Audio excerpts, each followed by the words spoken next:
Material Differences. Chapter 13, Part 2. The Cage and the Choice. I suppose you're right. I should off-gas as well, just in case. She muttered, and he snorted as he heard her let one rip behind him. However, once he walked back out of the locker room into her armory, the smell hit him immediately. Jesus Christ. What crawled up your ass and died? He gasped out, and quickly covered his nose with one hand. He had his rifle in his other hand, or he'd have tried to wave the air out of his face. It's not that bad, she insisted. God damn! I think those rotting corpses outside smelled better. He quickly walked out of the armor and gasped for breath once they were back in the bookstore, where the country twang was still playing. The smart plugs only registered it as voices and let it through. And from horrible stench to horrible music. This entire place is a non-stop assault on my senses. Come on, let's go kill some hives so you'll stop your bitching, Tanya muttered as she pressed by him. When I first discovered you liked this sort of music, I should have known you've got a predisposition to depression and self-harm. Why else subject yourself to wailing cowboys? Jaeger said as they walked from the bookstore up towards a deeper maintenance hall. It's about independence, freedom, self-reliance, longing. It's deep philosophical music you can't appreciate. Tanya growled out as he made fun of her music. Oh yeah? What about all those tracks about pickup trucks and country girls in short shorts? He asked. Don't even try to deny it. You're the one who would go on about how much you hated pop country, and how the wrong artists kept winning those awards. Well, sure some of the mainstream stuff was about trucks and sluts, she muttered with a dismissive shrug. I think they call them hoes, Jaeger replied, and waited for her to give him a confused look before he acted like he was also confused. No? Then why do they have all those hoedowns? He grinned after saying that to reveal his dad joke trap. Ah! Tanya groaned out as he said that. Nyuk, nyuk, nyuk, Jaeger mockingly chuckled. You're right. I must obviously be into self-harm if I hang around you and your terrible sense of humor, she muttered. It comes with the territory. I got the book when Max was born, he mentioned. Yeah, she muttered dismissively. No, seriously. Gregor gave me an actual book of dad jokes. He explained with a grin and watched her sigh and shake her head. This maintenance hall ended in a reinforced security door instead of a fake cave-in. I still don't get the whole country vibe, though. If you grew up next to a public golf course, it's a far cry from growing up on a ranch somewhere. Shouldn't you be one of those super boring suburbanites who has an inexplicable love of classical gangsta? I will never understand that, Tanya shook her head. The orchestral portions are fine, but the lyrics? It's all about butts, and thongs, and drugs, and Skrilla, whatever that is, and then getting shot over butts, thongs, drugs, and Skrilla. I prefer real music by real honest people, like Johnny Cash. Now there's a real musician.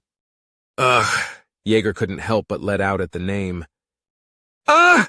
She stopped to look at him, looking insulted. You do not ugh Johnny Cash, she growled out. Sorry, Jaeger raised a hand defensively. I know he has some really good music, but it's a conditioned thing for me. Every time I hear it, it's in the context of some show Max is watching. For some reason, he loves watching these hard-boiled cop drama-type shows. And of course, they have to play Johnny Cash over some deep brooding moment. It's all a bit much for me. Then that's just people misusing his music, and not the fault of his compositions. She pointed at him, and he nodded slowly. Okay, fair enough. I will no longer ugh Johnny Cash, he agreed. Better not, she muttered before turning back to the door. What's the plan here anyway? He asked as they stood before the security door. This area is locked down, but I've got codes. We take it through a series of maintenance tunnels to get into the central spire. From there, I've got a path of utility shafts and other abandoned sectors for us to climb to get to the bishop's cathedral. If it all goes well, we won't need to fire a shot until we breach the cathedral. She explained then. If it's that easy, why not do this earlier? Jaeger asked with a frown. Because the second we hit the cathedral, they'll snap everything shut, find our path, close it off, and we'll be trapped deep underground and surrounded by angry hive. I don't exactly have a solid exit strategy, just a potential path from the cathedral into the old cruiser hulk and into an escape pod I hope still works. She shrugged. Wonderful. Jaeger sighed, now understanding why she'd figured it was a suicide mission.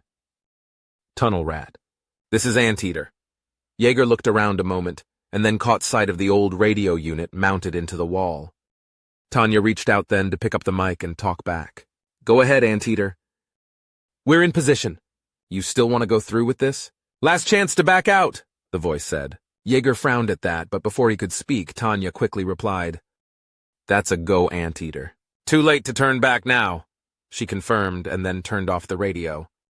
You told me they were already set to attack and you couldn't stop them, Jaeger gasped out. It's too late now. She opened the door then to press through, and Jaeger sighed and wanted to scream at her.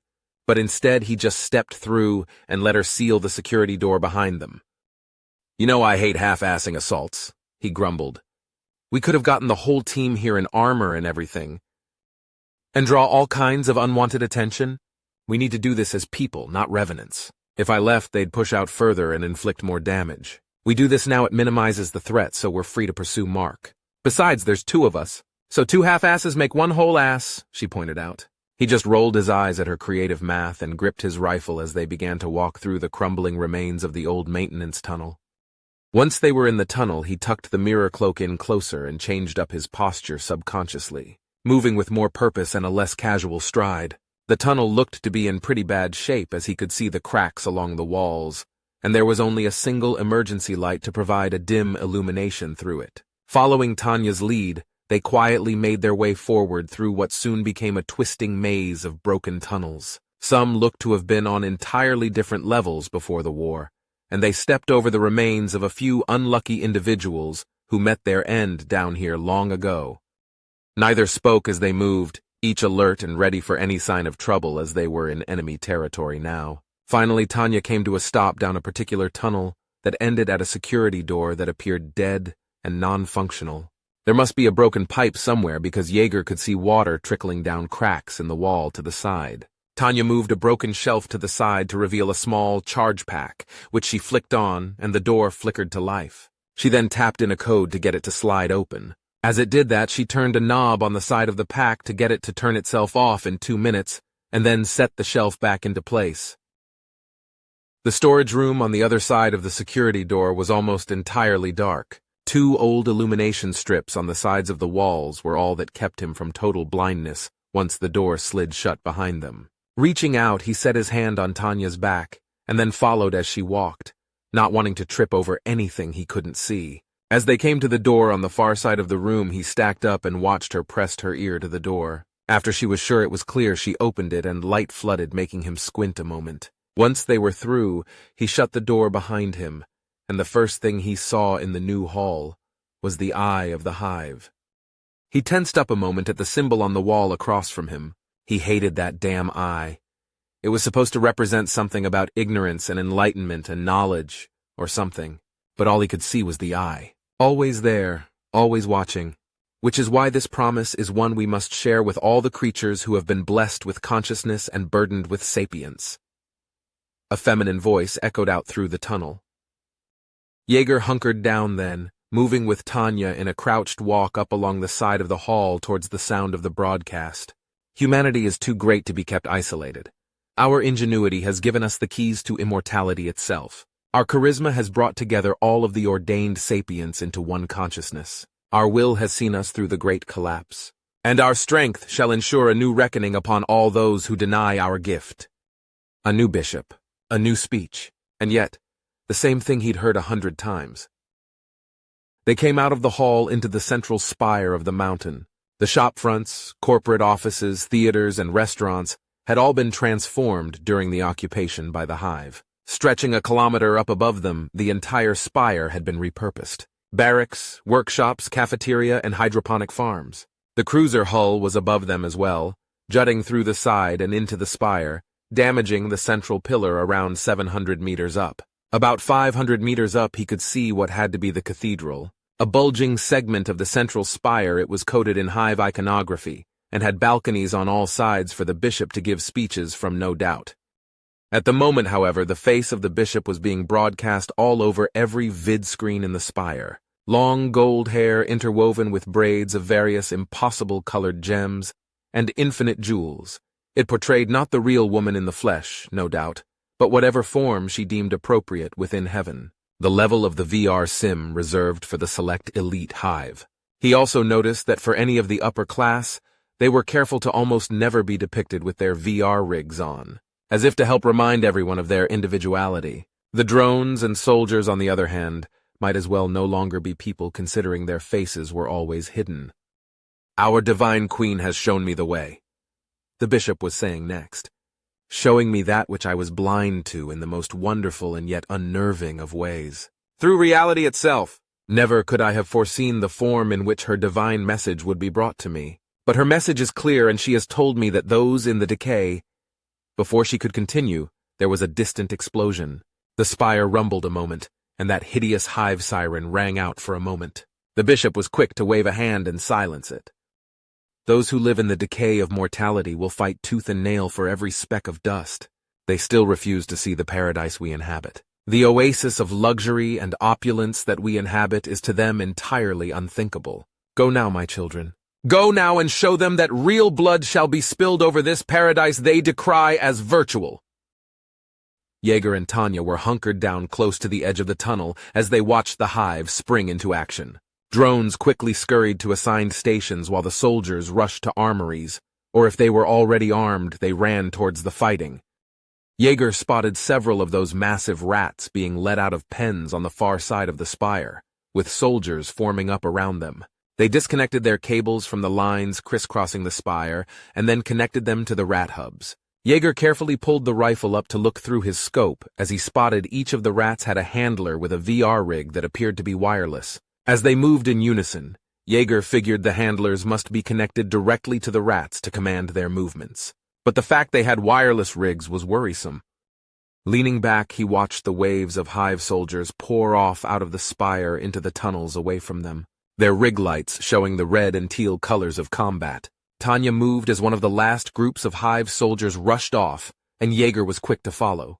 They ran in a low, hunched-over motion to let the cloaks have to deal with a smaller profile. Once they reached the central spire, they quickly stacked up on either side of an old maintenance hatch. Holding the front of the cloak tight around him with one hand, Jaeger glanced around.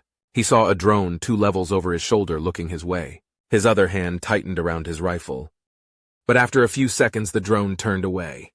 This dream we all share is one of beauty, one of compassion, one of empathy. Our consciousness shall not be denied. Jaeger sighed as the bishop continued blabbing. They struggle apart, forever and always looking to rekindle that which they lost the moment they were born. A true connection to another sapient being. Not simply one they hope, think, or wish to be true, but one that is secure and as clear as can be. To share our minds, our memories, and emotions. To be free of the pain and struggle of isolated choices and instead be a part of something so much greater than any one of us could be alone. Tanya punched in a code, and as the door slid open, they both quickly slipped through. The moment Jaeger was past, she shut the door behind them. Looking up, he could see they were in the maintenance area between the various shops and offices that had once filled the central spire. There were wires just about everywhere, and it was noticeably hotter inside. However, as he looked around, he didn't see any sort of elevator or lift. As he looked at Tanya, she confirmed his fear by just shaking his head, even though neither spoke. Jaeger sighed, and with that she moved forward, picking a careful path between the cables and wires as they started to climb spire on foot.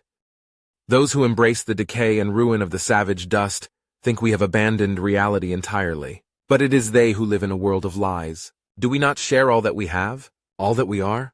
Is the reality we perceive any less real than theirs, simply because of its construction? Why should we subject ourselves to such decrepit ways of thought, especially as they have forsaken flesh and blood for synthetic people and their robot slaves? What choice can a program make except what it has already been instructed by its creator? That is no real choice. A consciousness of organics for organics. No job shall be stolen by that which has no soul. Jaeger rolled his eyes as the bishop continued to blabber on. Even the gift of our new hubs is one of organic ingenuity that no craven machine mind could deliver to us. The angel who was brought before me in a night so empathetic and passionate that still I weep of her gift. This is the blessing of our divine queen for our struggle against the dust that would devour us whole should we let it.